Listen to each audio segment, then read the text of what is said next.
Welcome to the Commanders Coalition podcast. I'm your host, Alex Williams. And I'm your host, Jacob Moss. Today we're going to be talking about Commander, which is what our channel is based around, its rules, and how different it is from regular Magic the Gathering. So there's quite a few differences between Commander and tabletop or normal Magic, I guess. I don't know if it's normal because Commander's more popular now, but yeah, there is some differences between Commander and what a lot of people got introduced to. Exactly. So we'll get into that. But first we're going to start with like the short history on what Commander is and how it came to be. So if you've played Commander before, you may have heard it called EDH. EDH, yep. So EDH actually stands for Elder Dragon Highlander, and we'll pick apart the name. So Elder Dragon is named after the 4 or 5 Elder Dragons there was when when Legends came out. So it's like Nicobolus and Chromium and all those guys. Yep. So they were named after that, Elder Dragons. Obviously, they're Elder Dragons, and it was really meant to be just the Elder Dragons, right? It wasn't really meant to be on the other ones, but then it just changed to that. So, which is a lot better, obviously, if you only have 5 commanders. The game would be very small. Exactly. And then the Highlander part of that is named after the Highlander movie. So it was released in 1986, and it's basically the whole premise of the movie is there can only be one, and that's kind of why Commander goes from there only can be one of 4. Exactly. So that's basically the history, short history. Not much more to talk about there. So our next section is the rules. So we're going to talk about what rules other than actual Magic the Gathering rules there are in Commander, so extra rules. So do you want to start with them? So I guess there's like 3 rules that deal with deck building. So Commander is a singleton format, meaning that you can only have one of each non-basic land in your deck, but you can have as many basics that are in your color identity, which we'll get to in a little bit. So, and then you have to have 100 cards, including the Commander. Yep. So, but not including the Companion. Not including the Companion. We'll talk about that in a little bit. And then your Commander has to be a legendary creature. And then there's a few other ones that say like can be your Commander. Yep, and we'll get to that later too. Yep. Another kind of thing with the deck building thing is that it is an eternal format, which means every single card in the game that isn't listed on the ban list is legal in Commander. So, yep. And we'll get to the ban cards later, but. So I guess another thing you have to worry about is color identity. Yep. So color identity on a card is basically if it has a mana symbol of that color, unless it also says this card is green. So if it does that, or when they do that, you have some things you obviously have to fit in. Everything has to be within your color identity. So if you have a mono green Commander, you can't have a blue card in your deck. Yep, you have to have all mono green cards. And means you can't have any lands that tap for blue, so no islands. You can't have any lands that tap for any color that's not in. But you can have fetch lands if they have at least. No, you can put all the fetch lands in your deck. Because those don't say add any color. No. So another thing with the Commander identity is that any colors in the rules text also count towards it. So like Golos Tireless Pilgrim, he has all 5 colors in his rules text, which makes him a 5-color Commander. But he was banned. But in the rules text, if there's any mana symbols in the reminder texts for abilities, those do not count. So for example, I believe Extort is the only example of this right now, but Extort is 1 white or 1 black, and so it says like whenever you cast a spell, you can pay a hybrid black-white. Black-white, yep. And then if you do, each opponent loses 1 life and you gain life equal to life lost this way. Exactly. So since that's a reminder text, not an actual card text, you can actually have a card with Extort in, let's say, a mono, black deck or a mono white deck. You don't need both colors. So yeah, that's something to mention. So next, so in Commander, you have 40 life. Each player has 40 life. It is a 4-player game, but there's also a separate 1v1 Commander game called Dual Mode, Commander, which is like Dual Commander or 1v1 Commander, and instead it's 30 life. When we play 2-player, we still use normal. We use normal 4-player rules, and there's actually a separate ban list for single player as well. And we ignore that because we'd rather play 4-player. We just don't have anybody to play with like a lot of times. Because So, in 2-player, it's supposed to be 30 life, and there's a separate ban list. But some cards are like Soul Ring and Ancient Tomb. 2 Commander staples are banned in Dual Commander. So yeah, a lot of people don't actually play 1v1 Commander like that. They usually do. They usually just do all the cards. It's 'Cause just the thing is- simpler that way. Otherwise, you have to have a separate deck. Because Because exactly. if you're trying to play Commander and you don't have a lot of the cards that are banned, your deck's going to be a lot slower and a lot worse. Exactly. So I get why they were trying to do that, make that separate ban list, but I don't think it's all too popular. so There's a few alternate ways to win in Magic, Yep. but in Commander they have this very special one, which is Commander damage. So if your Commander ends up doing 21 damage to a player, that player will lose the game. Yep. So that actually has an archetype based around it. A lot of people, they'll build Voltron decks, which are built around making their Commander a lot stronger. Yep. Than hitting someone a bunch of times till they die. Very creative way to win. and life gain does not subtract, and there's no way to subtract commander damage right Yep. now. But you can still dodge commander damage by like Platinum Angel, Yep. stuff like that. You makes won't lose the game. can't lose the game. But yeah, there's no way to get rid of your commander damage. Another interesting thing is Similar to commander damage. is poison counters. So this is actually something I was surprised about the first time I heard about it a long time ago, in that poison counters, normally in 20 life formats, when you have 10, you lose the game. Yep. So in Commander, you'd think it's probably a little higher because you have more life total. But no, you don't actually. So Still 10. Still 10. So that's a lot. I think that's kind of something that's surprising for a lot of people when they first hear about it. And I think some people obviously don't like Infect because it's like, oh, you only have to do 10 damage to me. That's not very nice. Yeah, exactly. And like commanders that deal poison counters, there's one, I can't remember what he's called, but whenever he attacks, the defending player gets 2 poison counters. Yeah. So it's like, stuff like that can be really toxic because it's harder to stop. Hard to stop because it's just. And most decks can't mitigate a poison counter, but they maybe can gain a little bit of life. Yeah. So. All right. So some other rules for Commander. So there's no sideboard. Which really only matters if you're going to a tournament.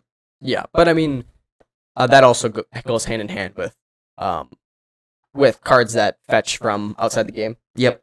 So if there's cards that do outside the game shenanigans, it doesn't matter. Like you can't do. So there's cards that will say take a card you own from outside the game, Yeah. and you can't do those in Commander. They don't work because technically those cards are supposed to be in your sideboard. So you just have to be aware of that when you are building your decks, that those cards actually don't do anything. like for learn you. the learn mechanic. Learn mechanic is one, but that at least has the option to you can draw a card and discard a card. Yeah. Instead of getting a card from outside the game. So. Yeah. So the next kind of rule, the last rule is so commander tax, and so what commander tax is every time you cast your commander, it adds 2 to your commander tax, and the next time you would recast him, it costs 2 more to play. So I guess a few things people, or a few different smaller rules you need to be aware of is, so there's a card Hellkite Courser, Yep. which cheats your commander out into play for a turn. And if your commander dies, then it actually does not cost more. So No. people have to make sure they know that. Same thing if I think Derevi says you can put it on the command onto the battlefield from the command zone or something. Yep. That also, if you kill That it, can- it doesn't because it's not casting. Yep. And Tevish Zat, when you gain control of all commanders, if that commander were to die, it doesn't cost more to play. Yep. So something a lot of people don't know about the commander tax is that we didn't know that until we looked it up. But it could matter. A lot of games could matter. So, and then commander. So for your actual commander, there's a command zone, and if you it's like having an 8th card in your hand basically. So you can play him from the command zone whenever you can Whenever cast you him. want. You start the game with it in the command zone Yep. at all times. You always have access to your legendary Always there. commander. So and that's why the commander tax is there, because you get a little powerful just being able to recast the commander. So, some cards would be broken because there's a card like Rograk, which She's 0 has 0 mana, so they could do something infinite times. Yeah. So I guess we could talk about the different types of commanders since we're here. Yeah. So the normal commanders are legendary creatures. So anything that is a Anything that's creature legendary. is legendary, can be your commander, as long as it's not on the banned list. Yep. So and then there's also a few ways to mess with your commander. So there's planeswalkers that have the ability, can be your commander Yep, on it it. has to have planeswalkers cannot be your commander unless it specifically says it can be your commander. So on the bottom of the planeswalkers that can, it will have a little line that says so and so can be your commander. Yeah. Then there's another thing called partners. So there's an ability in Magic called partner. And if you have two creatures that have it, both of them can be your commander. Yep. And they can be different colors, so you can expand your color identity a little bit. So a lot of people do that. Same thing with like partner with. So partner with, if you have a commander that has partner with the same type of thing, you have two commanders. But it has to be with that creature. card. Yeah, it has to be So with you that. don't have or many Friends options. Forever, same type of thing. Friends Forever is the same thing. So, Yep. but it's like, out of the multiple cards that have Friends Forever. So, same thing with that. There's two of them that can be your commander. So there's a couple others that can be your commander. So, I know there's some, I think there's an enchantment out there that's probably can be your commander. There's a bunch of different cards that say they can be your commander that aren't planeswalkers. So if they can be your commander, you can use them as your commander. And Yep. that color identity still applies. If you have a card that is mortal dual faced, both sides count towards your commander identity, color identity. So Yep. And casting, let's say, an instant or sorcery, that does increase the commander tax. Yes. So it'll cost more and more to play. and usually I think there's like for those that have instants on the back or sorceries in the back, I think it usually says it returns to your hand, so usually that doesn't matter. But It can. it can matter though. So something to think about. So companion, we mentioned this earlier, but so you can have a companion in your companion zone, and you can have in your companion zone if it meets all criteria. for the Yep. So commander. a card with companion has a little text saying like, if your deck has this can begin the game in the companion zone. Yep. And this card actually does not count towards your 100 cards. Nope. So it's like a free card, but it's a little bit more slow, and it can be a little bit cumbersome to make your deck tailored around that card. So obviously some aren't used, but there was one card that Lutri the Spell Chaser, We I believe. mentioned that in our banned cards Yep. video. So, and that one was really good because its restriction was basically if your deck is legal in Commander, Yep. it can be a companion. So Yep. it was banned because basically there was no incentive to not have it in your deck if your deck could have it. Yeah, if your deck you just put it in. There was literally no reason not to have it. So, So now that we're on the ban list, so we mentioned we talked about the ban list already in another video. It'll be linked up in the corner. You'll see it pop up. But so there's a bunch of different cards that are banned in Commander. We're not going to go into that. We already made a video. If Yep. you want to watch the video, watch the video. But we're also going to mention that something we didn't mention in that video was two things. So we didn't mention that there used to be banned commanders. So back in the day, it used to be not really back in the day, not very long ago, but it used to be where a commander would be banned. You could not use it as your commander, but you could use it in 99. yep. But that's not a thing anymore. It's banned. It's either banned in Commander or it's not. And I'm glad they did that because it makes it way simpler trying to figure it out. But the second thing that we forgot to mention was anti cards, silver borders, and conspiracies. So anti is this mechanic that's really confusing, and it's really can be really broken at times, and it's not a good Ante is the one where you have to you're basically wager your cards. Yeah. on who wins the game. It's just not something that should be in Commander. So they banned all cards that have anti on them. Yep. And then silver borders. Yep. So silly cards, they're all banned. It might change in the near future with Unfinity because they're printing non-silver Yeah. bordered cards anymore. There's no more silver bordered cards anymore. It's just So it might just be the cards that aren't legal in Standard that are Yeah. not legal in. So we're not really sure how that's going to pan out, but as at the current moment, all silver border cards are banned in Commander. There are some slight differences in that because there's a couple that are that are silver border that are actually legal in Commander, like the one that was from Future Sight. That is printed. It was printed as a black border card. So there's that. Also, there's cards that Chaos Orb is banned in Commander. That's a bad example, but cards that are very silly that aren't banned in Commander. So I mean, there's a lot of different things with silver borders, but basically, if it has a silver border, it's banned in Commander. If it has a silver border, it is banned in Commander. So, and then conspiracies are, we talked about this the other day. If conspiracies are legal in Commander, So not be conspiracies good. were basically a card that said you could have this in your command zone. And so obviously I don't think it would count towards your 99 cards. But if they could, even that would be amazing because you could just have your deck be the size of anything and you could just have, one of each. And basically they provide a static effect or effect once or twice a game, and those effects can be really game changing. Yeah, like I mean, even just some that like just give all your haste. Like Yeah, that's or- insane. I think there's only one that gives a creature haste, but even then that can be pretty That can be powerful pretty if you're like a busted, Voltron style deck. Like There's a card that says whenever you cast a creature with a certain name, you can search for a different one. A yeah, different creature with a different name. you have to name both of them, but you just name your commander in a combo piece, Yeah, and then yeah, exactly. You just win. So it's very broken and will never be legal in Commander. probably not. So that's what conspiracies are. But yeah, so there's a bunch of different ban stuff. If you want to check out the whole ban, the ban list with all the specific cards, we did a video on it. And it will be linked. So our next section is the specific rules. So this is more generic rules or specific rules clarifications for different things for Commander. So it's a pretty short section, but so when this was changed recently, and when your commander dies, it actually still hits the graveyard. So it triggers die triggers. Yep. It used to not. It didn't really make much sense. And also you could, if your commander had you may exile this card, you can exile it now, and you still get that effect, and Yep. then you can send it back to the command zone. You don't actually lose it. So that allows a lot more commanders to be actually usable in Commander. Because if Yep. your commander has a die trigger, like the new Spirit Dragons from Kamigawa and Dynasty, it doesn't do anything as your Yep. commander. So Well, I mean, it would. You just have to send it to the graveyard, and you wouldn't get it yeah, back. you wouldn't get it back in the command zone, so it'd be significantly worse. So yeah, so they actually do hit the graveyard and they do die. So yeah. So the second specific rules clarification is casting your commander. We kind of mentioned this already, but casting your commander causes it to increase commander attacks, not when it dies. That is So- something that people do not realize. There's a card that says put all commanders target player controls back to the command zone. Yep. So that will make them cost more if they were cast. Yep. So- But if they weren't, it would not make them Cost more. cost more.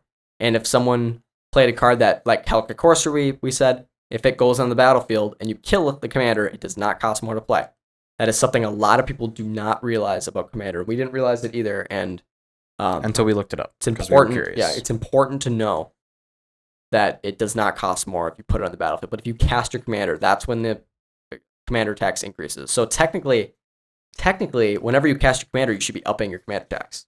Yeah, So- not when you send it back. Not when you But not when it dies. it usually doesn't matter No. because there's not a whole lot of shenanigans that are done, but it could. Yeah. So next section.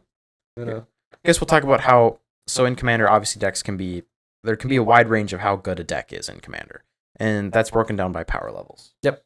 So the power levels are usually described as a scale from 1 to 10, where 9 and 10 are CEDH, meaning that they are competitively viable decks, where they intend to do something and intend to Win pretty win or fast. end the game by turn 2 or 3, maybe 4 at the latest. I'll put the diagram we usually use when we rank our decks. So it'll say all of the different power levels and what they mean.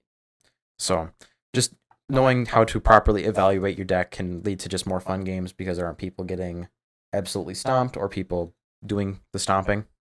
So we'll do a video eventually on Rule 0, and Rule 0 for power levels is very important because you need to make sure that all your decks that you're playing with are on the same power level. Otherwise, it's just not fair. So you're not gonna, if you have a precon and someone has a CDH deck, you're You're going to lose. Yeah. So yeah, that's about it for the power levels, but we'll put the scale up and you can pause and look at it. It's pretty interesting. So I suggest you look at it.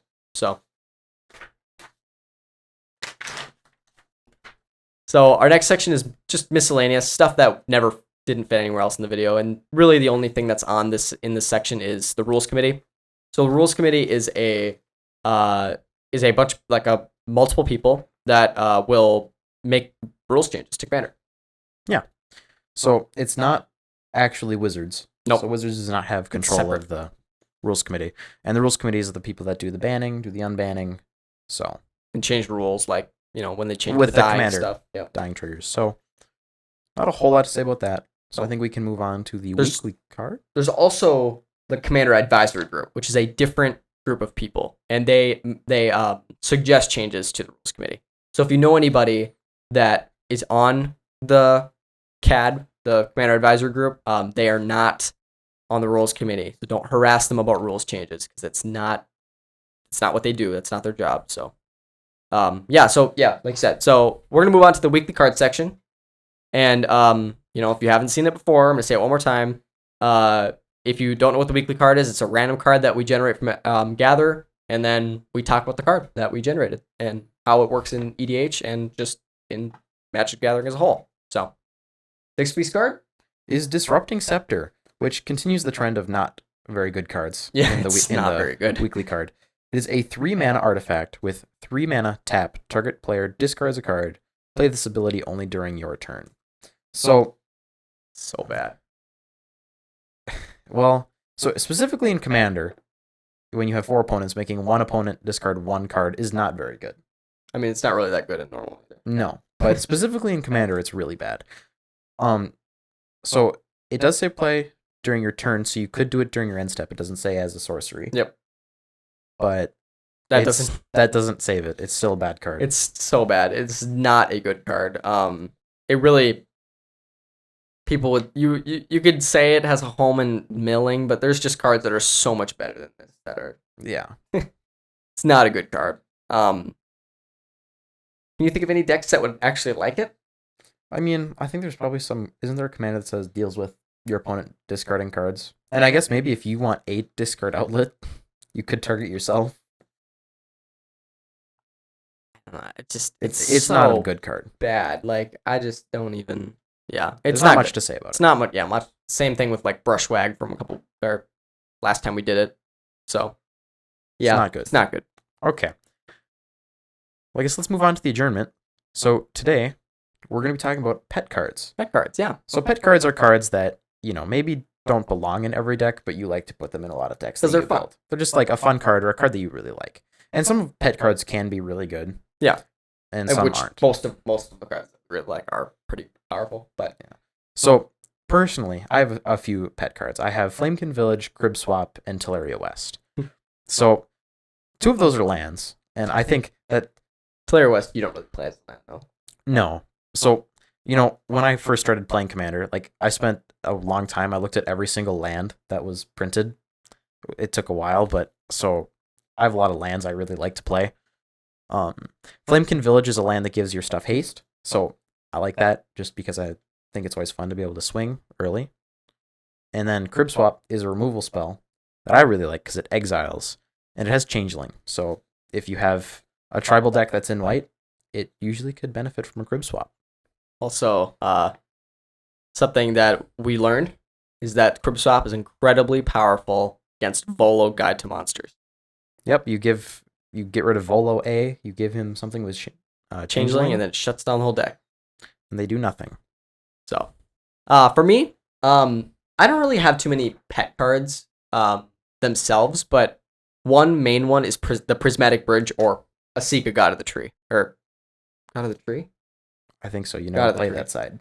Yeah, that's true. I never play that side. So I usually play the Prismatic Bridge side. And actually have a whole Commander deck based around the Prismatic Bridge and Super Friends. So basically, if you don't know what Prismatic Bridge is, it's one of every color to play. It's a legendary enchantment, and it just, at the beginning of your upkeep, you reveal cards from the top of your library to reveal a creature or a planeswalker card, put it in the battlefield, then put the rest on the bottom of your library in any order.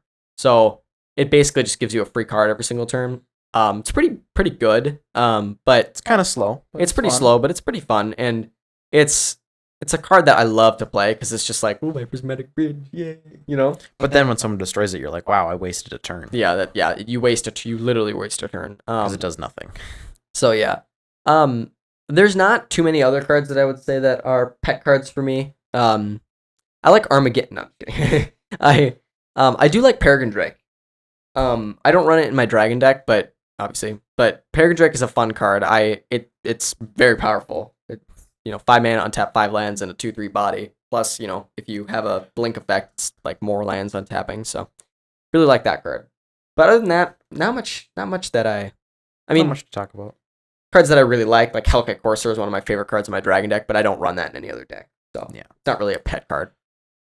Just a strong card in that one deck. Yeah. So, yeah. So that's about it for the video. Unless you have anything you want to top it off with.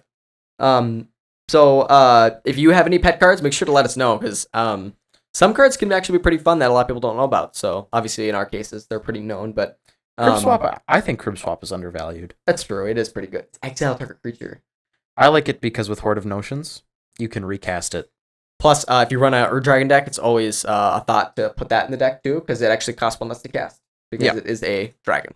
Anyway, so that's the end of our video. If you liked, make sure to like and subscribe. Follow us on Twitter and Instagram, and make sure to share the video. So, yeah, that's about it.